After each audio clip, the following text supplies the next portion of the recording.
আমাদের মাননীয় attorney general আমার দেখা আইনজীবীদের মধ্যে one of the most creative attorney general for Bangladesh, এবং তিনি চাইলে এই নতুনত্ব দেখাতে পারেন। We have full trust and confidence upon his leadership. জুলাইয়ের বিচারটা কেন জানি স্লো হয়ে গেছে, ইট হ্যাজ বিন স্লোড ডাউন। তো এই বিচারটাকে কুইক করলেই যে সমাধান হয়ে যাবে আমি এটারও পক্ষে না, কিন্তু স্ট্যান্ডার্ড অনুযায়ী যেভাবে করা উচিত সেভাবেই করা দরকার। যে এভিডেন্সেস গুলো এখনো আছে, এই এভিডেন্সেস গুলো এখনো লাইভ আছে, সেই এভিডেন্সেস গুলোকে এখন অ্যানালাইসিস করলে যত সহজ হবে, সময় যত যাইতে থাকবে অনেক এভিডেন্সই আস্তে আস্তে ডিসঅ্যাপিয়ার হতে থাকবে এবং অপ্রাসঙ্গিক হয়ে যেতে পারে। তো আমার একটা অনুরোধ থাকবে, আসলে যে তিনটা এজেন্ডার মধ্যে একটা বড় এজেন্ডা ছিল জুলাই রেভলিউশনে যে ক্রাইম হয়েছে, ক্রাইমটার বিচার করতে হবে, সেটা ক্রাইম এগেনস্ট হিউম্যানিটি আকারে, এবং সেই বিচারে আমার ধারণা রাষ্ট্রপক্ষ, দেশের মানুষ এবং সকলেরই কমন ইন্টারেস্ট আছে, ইজ টু ট্রাই দি পারপিট্রেটরস। নিশ্চয়ই আমি কোনো অ্যাবিউজ এন্ড মিসইউজ অফ পাওয়ারের পক্ষে না, নিশ্চয়ই আমি কোনো নিরপরাধ লোকের শাস্তি হোক, এটা কোনোদিনই আমরা চাইব না, কিন্তু অ্যাপ্রোপ্রিয়েট লোক যে বা যারা যা করেছেন, he should be brought to justice. এবং যদি এটা এই নেশন ফেল করে, that would be a blunder, এবং এটা ইতিহাসের পাতায় আরেকটা নতুন কলঙ্ক লিপ্ত হবে। তো আমাদের এক্সপেকটেশন থাকবে from our view, from our point of view, আমরা একজন আইনজীবী হিসেবে ন্যায় বিচার হোক, কোন নিরপরাধ মানুষকে অযথা সাজার এবং শাস্তির জন্য জেলে রাখা না হোক, that is our stand. But at the same time, যিনি who has already committed crime directly, the evidences are here, direct evidences are here, he or she should be brought to justice as quickly as possible. রামিসার বিচার যদি possible হয়ে থাকে এত দ্রুততম সময়ের ভিতরে, we appreciate the government, we appreciate Attorney General Office. At the same time, we want to see রাষ্ট্র যদি চায়, it is possible. This is the example. এবং স্টেট যদি মনে করে যে নাকি পারপিট্রেটর, he should be brought to justice, it is possible.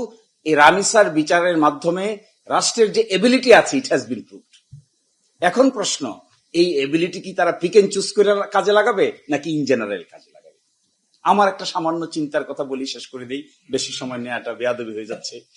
তারপরে আমি বলছি, এমন কিছু মাননীয় অ্যাটর্নি জেনারেলের পরামর্শে বাংলাদেশে করা উচিত যা অতীতে কেউ কোনোদিন দেখে নাই।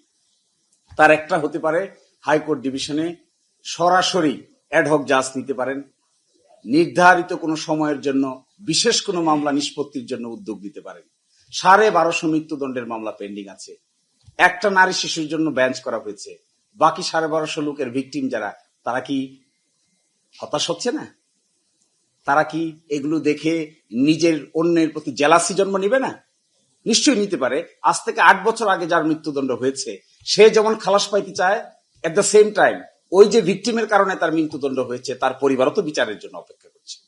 ফলে একটা ব্যবস্থা হতে পারে, এই 1250 মৃত্যুদণ্ডের মামলা শেষ করে দেওয়ার জন্য হাইকোর্ট ডিভিশনে লয়ার এবং নিচের জাজ থেকে কিংবা রিটায়ার্ড জাজ থেকে, আমি দেখেছি ইন্ডিয়ান সুপ্রিম কোর্টে এগুলো হয়েছে, ইন্ডিয়ান হাইকোর্ট গুলোতে এগুলো হয়েছে, 1 বছরের জন্য 2 বছরের জন্য বিশেষ অ্যাডহক জাজ নিয়োগ করে 2 বছর শেষ হয়ে যাবে, মৃত্যুদণ্ডের মামলাও শেষ হয়ে যাবে, বিচারক সাহেবের কাজও শেষ হয়ে যাবে।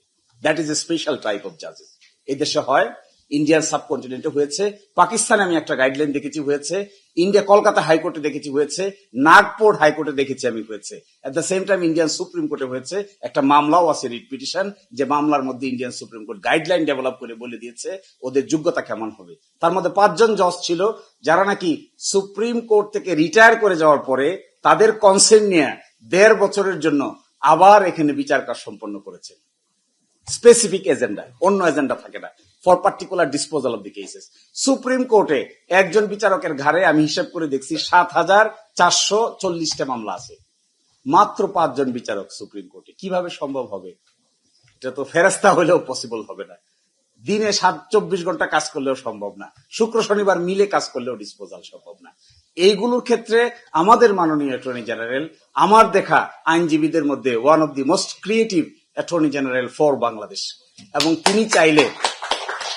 তিনি চাইলে এই নতুনত্ব দেখাতে পারেন। We have full trust and confidence upon his leadership, এবং তিনি পারবেন। সরকারের মধ্যে যিনি আইনমন্ত্রী আছেন, তিনিও ইন দ্য সেম লাইন।